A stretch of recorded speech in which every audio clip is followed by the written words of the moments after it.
અમરેલીથી કાશ્મીર ફરવા ગયેલા પાઠક પરિવારનો બચાવ થયો છે। કિરીટ પાઠક તેમના પત્ની કૃષ્ણાબેન અને 5 વર્ષની પુત્રી સહિત પરિવાર ફરવા ગયો હતો।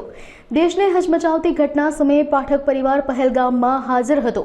મુસ્લિમ કાર ડ્રાઈવર પાઠક પરિવારને બેસરણ વેલીમાં સ્થળ પર લઈ જવા નીકળ્યો હતો। બેસરણ મેદાન 5 કિલોમીટર ઊંચાઈ પર હોવાથી ઘોડા પર બેસી જવાનું હોય છે।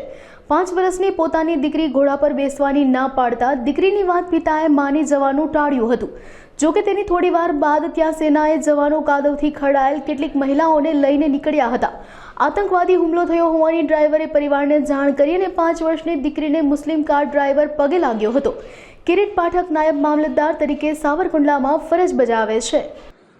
મારું નામ કિરીટ પાઠક, હાલ નાયબ મામલતદાર સાવરકુંડલા પુરવઠા તરીકે ફરજ બજાવું છું। અમારા વાઇફ છે કૃષ્ણા અને આ મારી બેબી છે મેસવા। અમારે કાશ્મીર જે ટૂર હતી એમાં 17 થી 24 તારીખ સુધીનું પેકેજ હતું।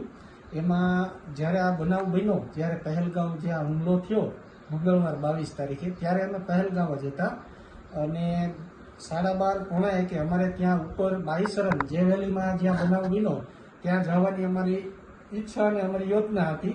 પરંતુ અગાઉ અમે કાશ્મીરમાં 4 દિવસથી ફરતા હતા। ઘોડા, દૂધમગ, સોરમર, દૂધપથરી વગેરેમાં ત્યાં ખચ્ચર ઉપર ગયેલા। એટલે આ મારી બેબી જે છે મેસવા, એણે એવી ના પાડી કે પપ્પા ત્યાં ઉપર મારી વેલીમાં ઘોડાથી જવું નથી। ઘોડામાં હું બેસીને 3-4 દિવસથી હું કંટાળી ગઈ છું, બરાબર।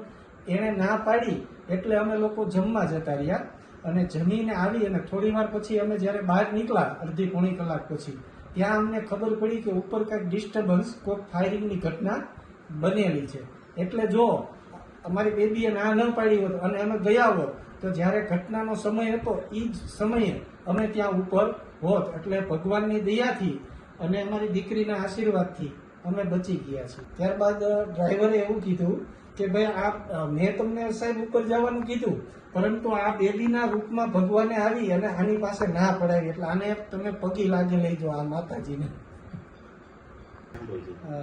મારી બેબીએ ત્યાં ઉપર બાઈસન વેલીમાં ઘોડા ઉપર જવાની ના પાડી એટલે અમે નાસ્તો કરી અને પછી ત્યાંથી થોડે દૂર ઉપર એક મહાદેવનું બહુ પૌરાણિક મંદિર છે, ત્યાં અમે દર્શન કરવા ગયા।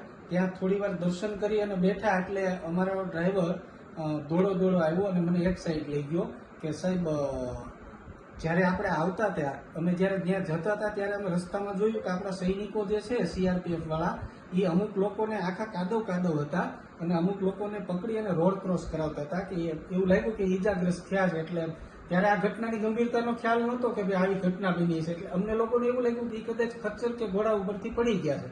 પણ અહીંયા ઉપર અમે દર્શન કરતા હતા ત્યાં આવ્યો, મને સાઈડમાં લઈ જઈને વાત કરી કે સાહેબ આપણે તમે સારું થયું ન ગયા, કારણ કે હમણાં જે આપણે દ્રશ્ય જોયું ત્યાં કે કંઈક ફાયરિંગની કોઈ ઘટના બનેલી છે। એટલે મને એણે એવું કીધું, એ મારો મુસ્લિમ ડ્રાઈવર હતો, ઉમેર બી એમનું નામ હતું, મને કે સાહેબ આપણે તમારી ઢીંગલી બેબીના હિસાબે બચી ગયા છીએ, એમને ત્યાં ઉપર જવાની ના પાડી હતી। એટલે એ ડ્રાઈવર આ ઢીંગલીને પગે લાગ્યો અને મને પણ કીધું કે આમના હિસાબે આપણે બાર માત્ર અડધી કલાકના અંતરે બચી ગયા છીએ, એટલે આમને પગે લાગી લેજો, બરાબર છે।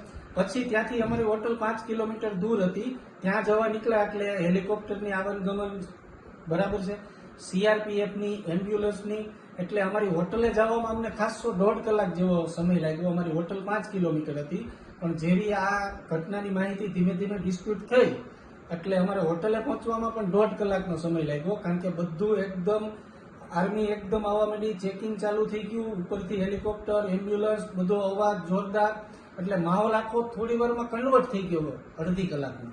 એરપોર્ટે અમે આવ્યા ત્યારે રસ બહુ હતો।